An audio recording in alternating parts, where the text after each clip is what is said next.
Hi friends, आप लोगों का अपने यूट्यूब चैनल सक्सेस कैप्सूल में स्वागत करता हूं। दोस्तों, हम लोगों को परसेंटेज का स्टार्टिंग किए थे। परसेंटेज के जो कुछ इंपॉर्टेंट क्वेश्चन जो पेपर में आपके पास आए हुए हैं और यही क्वेश्चन आपको रिपीट भी किया करते हैं बैंकिंग एग्जामिनेशन में। उन सारे क्वेश्चनों को मैं कराने की कोशिश करता हूँ जो बार बार आपके पेपर में रिपीट करते हैं और एक बेसिक भी कॉन्सेप्ट क्लियर हो जाएगा और साथ साथ उन तरह के क्वेश्चनों को हम लोग देख भी लेंगे कि कैसे पेपर में आपके क्वेश्चन आते हैं बैंक पीओ या बैंक क्लर्क में। तो आपके सामने क्वेश्चन नजर आ रहा है, आपके क्वेश्चन में देखिए एक बार। बोला in an entrance examination Seema score 56% marks and Nitya score 92% marks and Meena score 634 marks. The maximum marks of the examination is 875. What is the average marks score bye all the three together. बोला कि average marks कितना मिला हुआ है। तो इसमें आपको करने के लिए आप क्या कर सकते हो, तो देखो पहले तो आप देखो मीना का मान निकालो कि मीना को जो है कितने नंबर मिले होंगे। तो सीमा को, तो सीमा की अगर हम लोग बात करते हैं तो बेटा सीमा को 875 टोटल था, उसमें 56% मिला। अगर 875 का 56% निकालते हो तो आपको 490 आ जाएगा। फिर उसी प्रकार आप दूसरे का भी निकालो, नित्या जो है इसका 875 में से उसको मिला 92% मार्क्स। इसको सॉल्व करते हैं तो 805 नंबर आ जाएंगे। और फिर बोला गया है कि एक और पर्सन है जिसका नाम है मीना। तो मीना का दिया है कि मीना ने टोटल जो है पेपर में लाई थी 634 नंबर और आपको एवरेज पूछा गया है कि एवरेज मार्क्स क्या था। तो 490 को, 805 को और 634 को जोड़ लो, बटा में 3 कर लो तो 1929 बटा में 3 आ जाएगा, जिसकी वैल्यू 3 18 3 चौके 12 ना 643 मार्क्स हो जाएगा। तो 643 मार्क्स आप निकाल सकते हो कि 643 मार्क्स जो है इनका ये वैल्यू है टोटल मार्क्स में से। अब देखिए अब नेक्स्ट क्वेश्चन नंबर आ रहा होगा आपके स्क्रीन पर कि in an examination 70% of student pass in English and 65% pass in math and if 27% of student fail in both the subject and 248 student pass in both the subject, how many student did appear in the examination. देखो ऐसे question paper में हमेशा आया करते हैं। इसके लिए करना क्या है, बहुत ही सिंपल तरीका बता रहा हूँ कि कोई घुमा भी दे इसमें क्वेश्चन, आपको वो ज़्यादा घुमा भी दे तो देखो क्वेश्चन को आप निकाल सकते हो। देखो मेन है कि बैंक पीओ एग्जाम हो या आज के कॉम्पिटिटिव एग्जाम की किसी की बात करें, इसमें ये मैटर नहीं करता है कि आपको क्वेश्चन नहीं आता है, आपको सीखना है। अगर नहीं आता तो आपको पहले सीखना पड़ेगा और सीखने के बाद बहुत सारे स्टूडेंट होते हैं जिनको मैथ बहुत अच्छे तरीका से आता है, लेकिन उनका अप्रोच ऐसा होता है कि उस अप्रोच से जो क्वेश्चन करने लगते हैं उनको टाइम इतना ज़्यादा लग जाता है कि वो स्कोर ही नहीं कर पाते हैं, जिससे उनको बहुत ज़्यादा मुश्किलें होती हैं। बार बार पेपर देते हैं और उनका पेपर में स्कोर नहीं होता है, जिससे करते क्या हो फ्रस्ट्रेट हो जाते हैं और फ्रस्ट्रेट होकर एग्जामिनेशन छोड़ देते हैं। बेटा ऐसा नहीं है, आप अप्रोच को आप सुधारोगे। जैसे लास्ट ईयर की बात कर रहा हूँ, 2019 में एक स्टूडेंट मेरा था जो कलकत्ता से मुझसे ऑनलाइन क्लासेस ले रहा था। उसने क्या किया कि वो बार बार, उसका बहुत अच्छा था, बीटेक स्टूडेंट था, उसके पास नॉलेज भी काफ़ी था, लेकिन वो मैथ को जिस तरीका से वो सॉल्व करता था, एक एक क्वेश्चनों को जैसे सॉल्व करता था, उसका बहुत ही लेंथी प्रोसीजर था। जो प्रोसेस अप्लाई करता था मैथ को सॉल्व करने का, बेटा बहुत ये था। लेकिन वो मुझसे क्लास लेने के बाद जो है अपने अप्रोच को इम्प्रूव किया और इम्प्रूव करने के बाद 2019 में ही उसका सिलेक्शन हो गया। मतलब जनवरी 2020 में उसका ज्वाइनिंग भी हो गई एसबीआई क्लर्क के रूप में।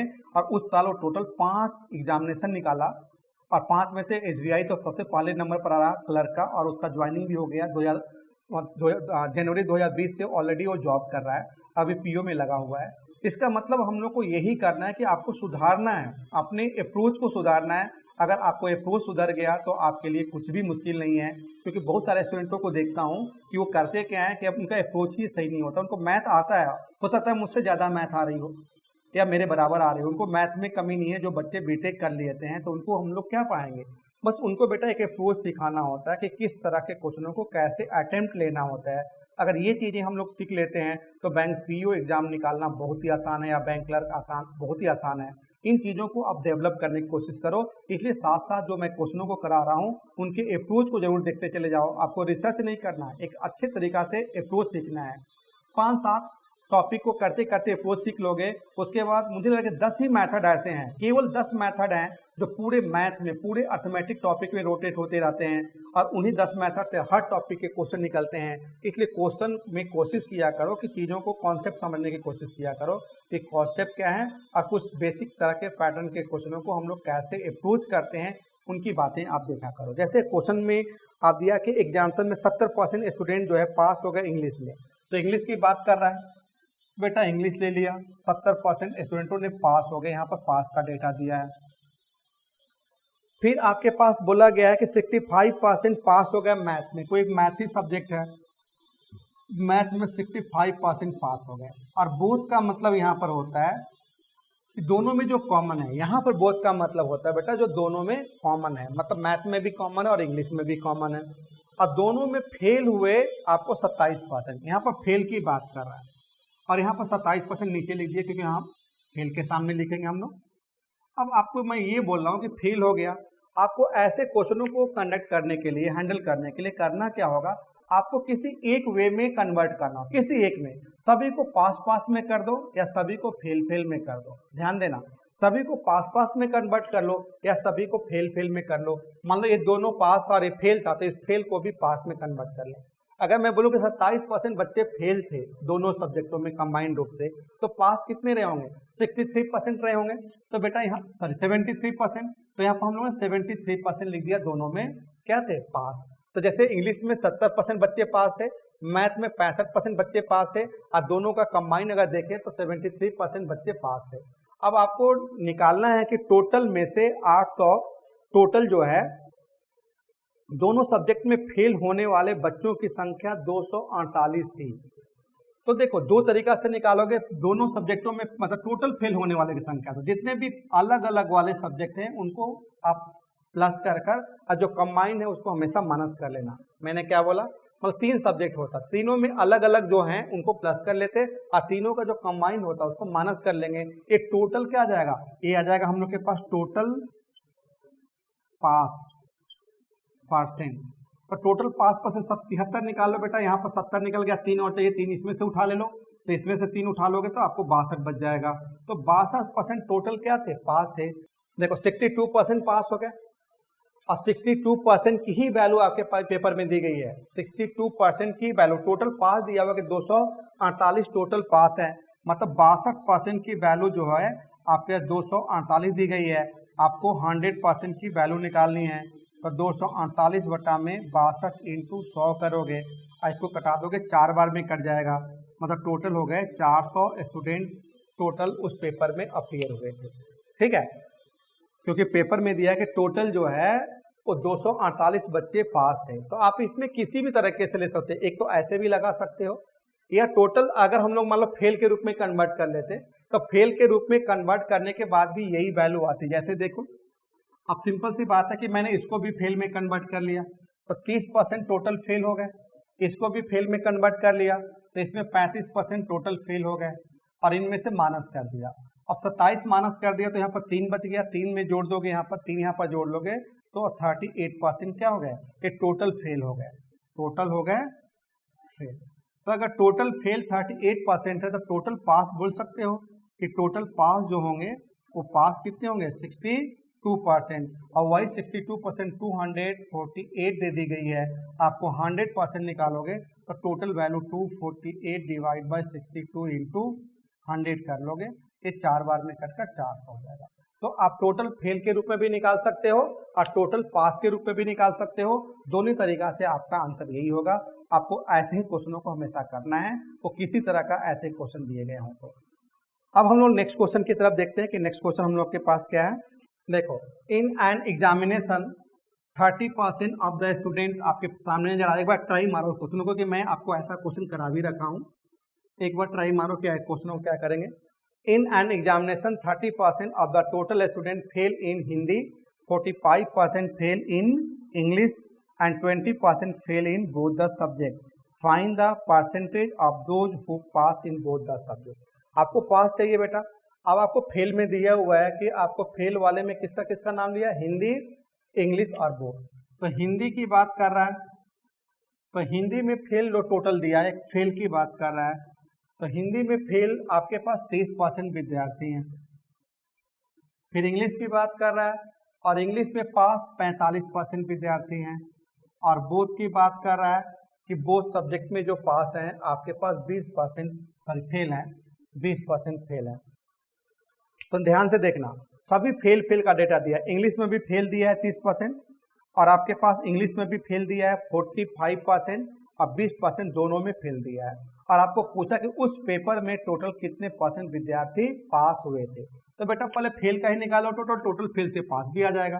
तो दोनों अलग वाले को क्या किया, जोड़ दिया, इसमें से इसको माइनस कर दिया। तो यहाँ से 10 बच गया, 10 जोड़ोगे तो 55%, मतलब टोटल फेल हो गए। टोटल फेल कितने हो गए, 55%। तो टोटल पास की बात कर रहे हैं, तो टोटल पास कितने होंगे, आप ये देखो कि 100% बच्चे थे। अब 100% बच्चों में से 55% बच्चे तो फेल हो गए, तो पास कितने होंगे, 45%। क्योंकि 100% में से 55% को माइनस कर लो, आगे 45%, मतलब उस पेपर में टोटल 55% बच्चे पास थे। एक तो मेथड ये हो जाएगा कि 55% बच्चे पास हो गए। दूसरा तरीका अगर लगाओगे तो यहाँ ही पास आप ले लो, यही पास ले लो। तो जब यहाँ पर पास की अगर बात करते हैं तो ये 70% आ जाएगा, ये आपके पास 55% आ जाएगा और ये आपका 80% आ जाएगा।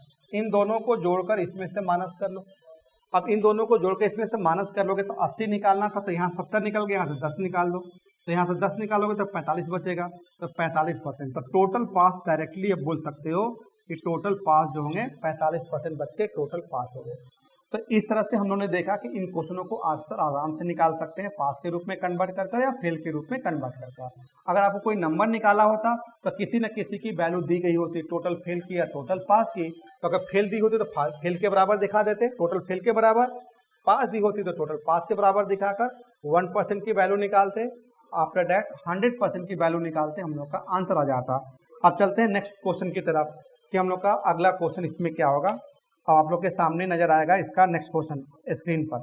नेक्स्ट क्वेश्चन आपके नजर आ रहा होगा कि Abhay gave 30% of his money to Vijay, Vijay gave 2/3 of what he received to his mother, Vijay mother gave 5/8 of the money she received from Vijay to the grocer, Vijay mother is now left with 600 rupees, how much money did Abhay have initial. देखो बहुत ही ये lengthy question, बड़ा सा question है। अगर इसको बनाने का आपका तरीका होना चाहिए कि आप इसको अप्रोच कैसे लेते हो। अगर अप्रोच आपका अच्छा होगा तो एक क्वेश्चन बहुत ही सिंपल तरीका से बन जाएगा। अगर अप्रोच आपका सही नहीं होगा बेटा तो एक क्वेश्चन बनाने में आपको बहुत टाइम लग जाएगा। तो इन क्वेश्चनों को मैं डायरेक्टली अप्रोच से बता रहा हूँ कि इन्हें कैसे सिंपल वे में इनके आंसर निकाल सकते हो। तो जब भी एक दूसरे से लेन देन होता है, एक लिंकिंग दिया होता है कि अभय के बाद सबका एक दूसरे से लिंकिंग दिया हुआ है, तो लिंकिंग कैसे करते हो ये आप ध्यान देना। बहुत ही सिंपल तरीका से, नहीं तो ऐसे बनाने में इसको मिनट भी लगा दोगे, 2 मिनट भी लगा दोगे, लेकिन जैसे मैं बताने की कोशिश करता हूँ वैसे बनाओगे तो आपको मिनट में ही क्वेश्चन निकल जाएगा। अब यहाँ पर देखो 600 दिया हुआ है। अब 600 रुपया आपने लिखो, 600 रुपया क्या था, अब 600 रुपया क्या था, उसके माँ के पास बचा हुआ था, उसके माँ के पास बचा हुआ था ना। माँ के पास बचा कब, जब माँ ने अपने इनकम का 5/8 दे दिया। माँ ने अपने इनकम का 5/8 दे दिया किसको, ग्रोसर को। और ग्रोसर को देने के बाद उसके बाद 600 रुपया बचा, तो जब उसके पास जितना भी पैसा था बेटा उसका 5/8 दे दी। तो 5/8 का मतलब क्या हुआ कि अगर मदर के पास 8 रुपया था उसमें से 5 रुपया दी होगी। 8 रुपया में कितनी दी, 5 रुपया। तो बेटा उसके पास बचा कितना, अगर 8 में से 5 रुपया दे दी, 8 में से 5 रुपया दे दी तो बचा कितना, 3 रुपया। मतलब बोलेंगे 3/8 बचा था, और 3 जब 8 बचा था वही वैल्यू 600 के बराबर थी। ध्यान से समझना, मदर को मदर ने 5/8 दे दी, एक किसी शॉपकीपर को, किसी को भी दे दी, और देने के बाद उसके बाद फिर भी 600 रुपया बचा। तो अगर 5/8 कोई दे रहा है तो उसके बाद बचेगा कितना, 8 में से 5 दे रहा है, 8 में से 5 दे रहा है तो बचा कितना, 3। तो 3/8 बचा होगा। तो 3/8 जो बचा था बेटा वही 600 के बराबर था। तो अगर पूरी वैल्यू निकालेंगे तो 1 बोलेंगे तो 8/3 हो जाएगा। पर ध्यान देना, मतलब मदर के पास टोटल जो वैल्यू जहां से भी आया था वो इतना आया होगा, 600 × 8/3। उसके बाद क्या होगा, ये पैसा आया कहाँ से था, तो ये पैसा उसका बेटा विजय ने दिया था। और विजय ने कितना दिया था, जितना भी विजय के पास था उसका 2/3 दिया था। ध्यान देना, विजय के पास जितना भी पैसा था उसका 2/3 दिया था। तो विजय ने 2/3 दिया था, मतलब जो विजय ने 2/3 दिया था वही 2/3 इतना के बराबर था। तो विजय का वैल्यू कितनी होगी, विजय की वैल्यू का 2/3 इतना था, तो पूरी वैल्यू निकालोगे तो 3/2 आ जाएगी। भाई मैं बोलूँ कि 2/3 की वैल्यू अगर x है तो एक की वैल्यू कितनी होगी, x × 3/2 लिखोगे। उसी प्रकार विजय का जो टोटल वैल्यू था उसका 2/3 जो था कितना के बराबर था, तो विजय की पूरी वैल्यू 3/2 हो जाएगी। उसके बाद आपको बोला गया कि ये पैसा विजय को किसके पास से आया था, तब विजय को आया था अभय के पास से। तो अभय क्या किया था, जितना उसके पास था उसका 30% दिया था। तो बेटा जब 30% दिया था इसका मतलब क्या हुआ, 3/10 दिया था। 30% का फ्रैक्शन क्या होता है, 3/10 होता है। तो 3/10 दिया था तो पूरी वैल्यू क्या होगी, 10/3 हो जाएगी। तो यहाँ पर लिख दो 10/3। अब इसको सॉल्व कर लो, इसका आंसर हो जाएगा। तो 3 से 3 कट गया, अब यहाँ पर 2 से 3 कट गया आपका पूरा, और 3 से कटा दोगे 200 बार में कट गया, और ये 200 से कटा दो 100 बार में कट गया। इसका मतलब 8000 आ गया। 1 0 2 3 0 हो जाएगा और 8000। ये पूरी वैल्यू कितनी हो गई, 8000। तो हम लोगों ने देखा कि इस क्वेश्चन को बहुत ही सिंपल तरीका से एक लाइन में बना लिए, नहीं तो इसी क्वेश्चन को बनाने में आपको पेज भी भर जाएंगे, और पेज को भरने के साथ साथ मिनट भी बहुत ज़्यादा लग जाएगा। तो कॉन्सेप्ट पहले समझने की कोशिश करो कि पहले दिया था कि लास्ट में माँ को किसी को देने के बाद उसके पास कितना बचा था, 3 उसके पास कितना बचा था, उसको बचा था 600। तो 600 का बचा था 5/8 देने के बाद। इसका मतलब 5/8 देने के बाद बचा, इसको तो 3/8 बचा उसके पास। भाई 5/8 देने का मतलब क्या हो, 8 में से 5 दे दी तो बचा कितना, 3। तो 3/8 बचा, और वही 3/8 600 के बराबर था। तो पूरी वैल्यू कितनी होगी, 600 का 8/3 हो गया। तो मदर के पास आ गया 600 × 8/3। अब ये पैसा आया कहाँ से, मदर को उसका बेटा दिया था विजय।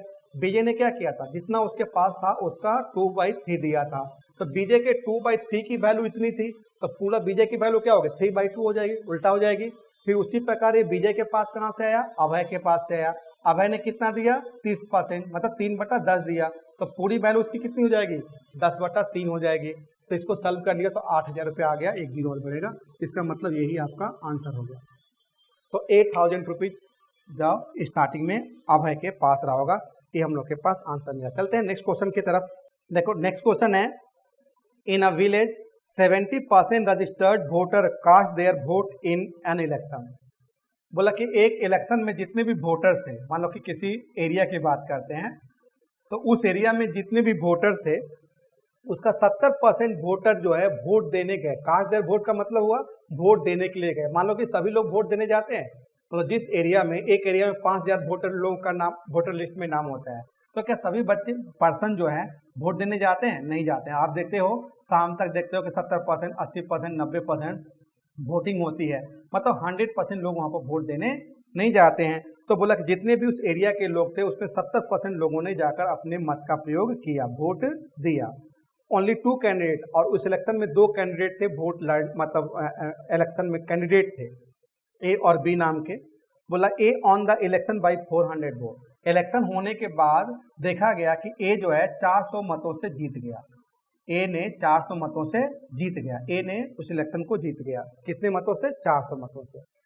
फिर कंडीशन दे दिया कि had a receive 12.5% less vote then the result would have been tie. अगर, अब देखो ऐसा क्वेश्चन दिया, टाई की बात करने लगा है। बोला कि अगर ए को जितना भी वोट मिला था उसे 12.5% कम वोट मिला होता तो इलेक्शन टाई हो गया होता। टाई होने का मतलब बराबरी हो गई होती, न जीता ए न जीता बी, मतलब दोनों के मतों की संख्या, उनके फेवर में मिलने वाले मतों की संख्या इक्वल होती, उसको बोलते हैं टाई होना। तो बोला कि how many registered voters are in the village. तो उस विलेज में कितने रजिस्टर्ड वोटर थे, मतलब उस एरिया में कितने लोगों का नाम वोटर लिस्ट में था, ये बोला गया, वो वोट देने गए या नहीं देने गए, लेकिन कितने लोगों का नाम था। तो देखो ऐसे क्वेश्चन को करने के लिए भी आपने बहुत ज़्यादा टाइम लगा दोगे। इसमें एक लाइन का क्वेश्चन है, एक सेंटेंस लिखोगे।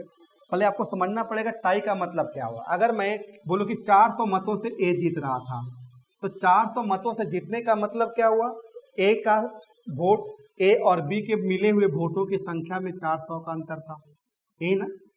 ए को मिले हुए वोटों की संख्या और बी के मिले हुए वोटों की संख्या में 400 का अंतर था। टाई का मतलब, सॉरी, जीतने का मतलब यही होता है। और टाई होने का मतलब क्या हुआ कि ए का वोट बराबर बी का वोट। टाई का मतलब क्या हुआ, पहले केसेस में बता रहा कि ए का वोट बी के वोट से 400 ज्यादा है, और दूसरे केसेस में बता रहा कि अगर ए को 12.5% कम मिला होता तो ए का मत और बी का मत क्या हो जाता, बराबर हो गया होता, बराबर होता। तो इस सिचुएशन में आपको करना क्या है, ये 400 से जीत रहा था, टाई कब होता, ये टाई को जहां भी बोला कि 400 से जीत रहा था, टाई करा रहा है, तो और जो जीत रहा था उसमें से माइनस कर देना, मतलब ए में से 200 माइनस करना, और जो हार रहा था उसको प्लस कर देना, टाई हो जाएगा। एक एग्जांपल ले रहा हूँ, हम बेसिक एग्जांपल ले रहा हूँ। मान लो कि ए और बी है। अब मैं बोलूँ कि इसको 1000 वोट मिले थे और इसको 600 वोट मिले थे। जस्ट फॉर एग्जाम्पल लिया कि अगर इसको 1000 वोट मिले थे, इसको 600 वोट मिले थे, तो बोल सकते हैं कि ए ने बी से क्या हुआ, 400 मतों से जीत गया। और टाई होने का मतलब टोटल वोट 16 था, तो 800 इसको मिला होगा और 800 इसको मिला होगा, यही होगा ना। तो 800 इसको कम मिला। जब टाई होने का मतलब क्या, जब 400 से जीत रहा था, इसके वोटों में 200 माइनस किया गया और इसके वोटों में क्या किया गया, 200 प्लस किया गया। तो टाई होने का मतलब आपको यही करना होगा। जहां भी टाई की बात करेगा, मैं बोलूँ कि 500 मत से जीत रहा है और टाई हो गया, ज्यादा या कम मिलने के कारण, मतलब जो जीत रहा था उसमें 250 कम कर दिया गया और जो हार रहा था उसको 250 ज्यादा कर दिया गया। टाई से बराबर लाने का मतलब जीतने से बराबर लाने का मतलब यही आप करोगे। उसी प्रकार मैं बोलूं कि ए को अगर टाई कब हुआ होगा, 12.5% कम मिला होता, 12.5% कम मिलने का मतलब क्या, 200 कम मिला होता। सीधे सीधे ही बोल सकते हैं ना कि ए को 12.5% कम मिला होता, और यहाँ पर टाई कब हुआ होगा, ए के वोट में से 200 कम हुआ होगा और बी के वोट में 200 ज्यादा हुआ होगा। मतलब ए के वोट का 12.5% जो रहा होगा वो 200 के बराबर रहा होगा। यही मतलब हुआ ना कि ए को जो भी वोट मिला होगा उसके 12.5% 200 के बराबर होगा। 12.5% कम मिलने का मतलब उसको 200 ही तो कम मिला होगा। तो 200, 12.5% 200 था, 100% निकाल लो तो हो जाएगा 200 बटा में 12.5 इंटू 100 कर लिया। अब इसको सॉल्व कर लिया। अब जैसे भी सॉल्व कर लेते हो कर लो, यहाँ पर जीरो हटा दिया पॉइंट को हटाने के लिए, और एक कटाओगे तो 8 बार में कट गया, मतलब 1600 वोट मिला होगा। किसको, ए को 1600 वोट मिल रहा होगा। बेटा जब ए को 1600 वोट मिल रहा होगा तो बी को कितना मिल रहा होगा। अब यहाँ पर जो भी था कास्ट वोट, यहाँ पर जो कास्ट वोट था उसमें ए को और बी को मिला, तो इसको अगर 1600 मिला तो इसको 400 कम मिला होगा, बोल सकते हो ना। तो इसको 1600 मिला था, इसको 1200 मिला होगा, तभी तो जाकर ए बी से क्या हो रहा था, 400 मतों से जीत रहा था। तो ए को हो गया 1600 और बी का हो गया 1200, टोटल कितना हो गया 2800 वोट। मतलब यही कास्ट वोट था और ये 70% था। कास्ट वोट कितना था, 70% था। मतलब पूरे वोट का 70% 2800 था। पूरे वोट का 70% कितना था, 2800 था। तो अगर 70% 2800 था, अब यहाँ बोलोगे 70% 2800 वोट के बराबर था, तो 100% कितना था, मतलब कितना, तो 2800 डिवाइड बाई 70 इंटू 100 करोगे, ये 40 बार में कट गया, इसको बोलोगे 4000 वोट। इसका मतलब टोटल उस इलेक्शन में जो वोट थे वो 4000 थे। इस एरिया के वोटिंग लिस्ट में जो भी लोगों का नाम था वो 4000 लोगों का नाम था। 4000 लोगों में से 70% लोगों को ने वोट देने गए थे। तो देखो ऐसे हमेशा क्वेश्चन करेंगे जहां भी टाई करेगा। अगर 600 से टाई होगा मतलब एक को 300 कम कर देंगे और एक को 300 ज़्यादा कर देंगे। अगर 600 से कोई जीत रहा था और इतना परसेंट ज़्यादा इतना परसेंट कम होने के बाद टाई हो रहा है तो उसको आधा आधा में डिवाइड कर दो, जितने वोटों से वो जीत रहा था वहाँ पर टाई का केसेस बन जाएगा।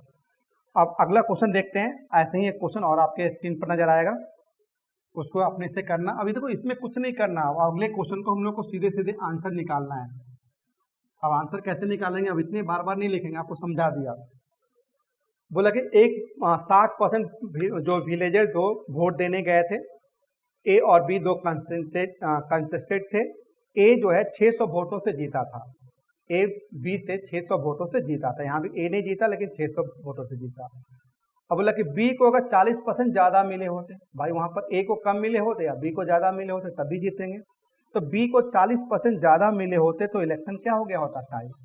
तो 600 में से बी को कितना ज़्यादा मिला होता, भाई जब 600 से जीत रहा था और इलेक्शन में टाई हुआ है तो 300 बी को ज़्यादा मिला होता और ए को 300 कम मिला होता। तो वही जो 40% आप बोल सकते हो कि बी का जो 40% है, बी के 40% जो होगा वो आपके पास 300 के बराबर होगा। तो 100% निकालो, तो ये हो गया बेटा 300 डिवाइड बाई 40 इंटू 100, 4 से कटा दो 25, मतलब 750। इसका मतलब ए और बी की बात करें कास्ट वोट से, कास्ट में जितना भी था ये 60% था, तो कास्ट 60% वोट में से ए को क्या मिला होगा, बी को क्या मिला होगा। तो इसको बी को तो 750 मिला, तो इसको 600 ज़्यादा मिला होगा, तो इसको मिला होगा 750 प्लस 600, तब तो जीत रहा था 600 से, मतलब 1350 मिला। तो 1350 वोट ए का था और 750 वोट बी का था, टोटल कितना हो गया 13 7 20 2100 वोट। इसका मतलब कि जो 60% की वैल्यू थी वो 2100 के बराबर रही होगी। तो 100% की वैल्यू निकाल दो, आपका आंसर हो जाएगा 2100 डिवाइड बाई 60 इंटू 100 कर लो, कटा दोगे आंसर बन जाएगा 6 3 18, 6 5 30, 350 कट के मतलब 3500 वोट मुझे अकॉर्डिंग आ रहा है। मतलब टोटल जो है उस इलेक्शन में 3500 वोट थे, मतलब इलेक्शन में नॉमिनेटेड थे उस एरिया के। तो देखो ये टाई वाले क्वेश्चन बहुत पेपर में इस समय आ रहे हैं, तो आपको टाई वाले क्वेश्चनों को ऐसे ही अप्रोच करना है जहाँ पर इस तरह का ए को ज़्यादा देगा, मतलब एक ए जीत रहा था बी से तो ए को कम कर देगा तब भी जाकर टाई हो सकता है, या ए बी हार रहा था तो बी को बढ़ाया जाएगा तब जाकर टाई है होगा। चलते हैं हम लोग नेक्स्ट क्वेश्चन की तरफ। नेक्स्ट क्वेश्चन आपके स्क्रीन पर आ रहा होगा कि the monthly salary of Piya and Som are in the respective ratio 5:4। देखो पिया और सोम की बात कर रहा है कि पिया और सोम की जो सैलरी है, पिया और सोम की जो सैलरी है वो 5:4 है। और फिर उसमें बता रहा है कि पिया ने अपने सैलरी का 3/5 अपने मदर को दे दी। तो बेटा 3/5 का अगर परसेंटेज में कन्वर्ट कर लेते हैं फटाफट तो ज़्यादा बेटर होगा। तो 3/5 का मतलब 60% होगा। तो देखो 60% तो अपनी मदर को दे दी। पिया ने बोला कि जो भी उसकी सैलरी थी उसमें से 3/5 भाग अपने मदर को दे दी, 15% अपने सिस्टर का ट्यूशन फीस भर ली और 18% जो है लोन में जमा कर दी। और उसके बाद सभी ये सब करने के बाद जो बच गया उसके पास 2100 रुपया बचा, और वो 2100 रुपया का बता रहा है क्यों शॉपिंग कर ली। तो आप देखो कि उसके पास शॉपिंग करने के लिए कितना परसेंट बचा होगा, जितनी भी उसकी सैलरी थी उसमें से कितना परसेंट उसके पास बचा होगा शॉपिंग करने के लिए। तो 60% खर्च कर दी, किसके लिए, मदर को दे दी यहाँ पर। उसके बाद आपको दे रहा है कि 15% खर्चा की, फिर 18% खर्चा की।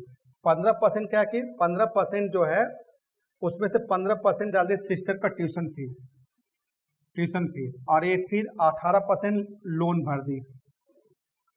टोटल उसके पास अगर हम लोग देखें तो 63% खर्च हो गए, 93% खर्च हो गए। कितने खर्च हो गए, 93%। इसका मतलब हुआ कि पिया ने 3/5 का मतलब 60%, फिर 15% ट्यूशन फीस में डाल दी, 18% डाल दी लोन में, मतलब कि 93% खर्च कर दी। और जो बचा उस पैसे का क्या की, शॉपिंग कर ली। इसका मतलब शॉपिंग के लिए कितना बचा होगा, शॉपिंग के लिए बचा होगा 7%।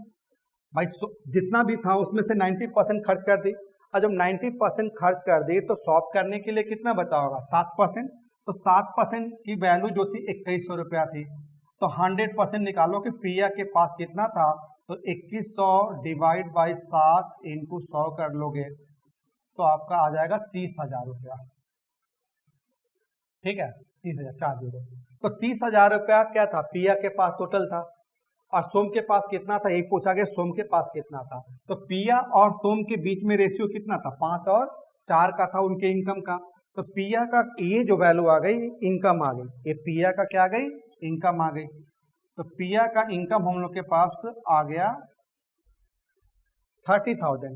अब सोम का इनकम चाहिए। अब ये पिया अगर यही वैल्यू आपको 30,000 है, यहाँ देख लो फटाफट लिख लो 30,000, तो 5 6 के 30 कर लिया, मतलब आ गया आपके पास 6,000। तो यहाँ पर 6,000 से मल्टीप्लाई करो डायरेक्टली, सोम का निकल जाएगा, तो यह आ गया 24,000 रुपया। मतलब सोम की वैल्यू कितनी होगी, 24,000 सोम का रहा होगा सैलरी। बात समझ में आ रही होगी भाई। अब दिया कि पिया ने 3/5 की मतलब 60% खर्च दी, फिर 15%, फिर 18%, मतलब टोटल 93% खर्च कर ली। जो बचा उसमें से शॉपिंग कर ली, और जो शॉपिंग करने वाली वैल्यू 2100 था, तो बचा 7%। 7% की वैल्यू 2100 हो गई, 100% की वैल्यू निकालोगे तो 30,000 आ गई। मतलब पिया का जो टोटल इनकम था वो 30,000 था, और पिया और सोम के इनकम का रेशियो दिया 5 और 4। यही 5 की वैल्यू अगर 30,000 हो गई तो 1 की वैल्यू क्या होगी, 6,000 होगी, और 4 की वैल्यू पूछा गया है, इसका मतलब 24,000 रुपया हो गया। इसका आंसर हो गया 24,000 रुपये सोम का एनुअल मतलब इनकम रहा होगा।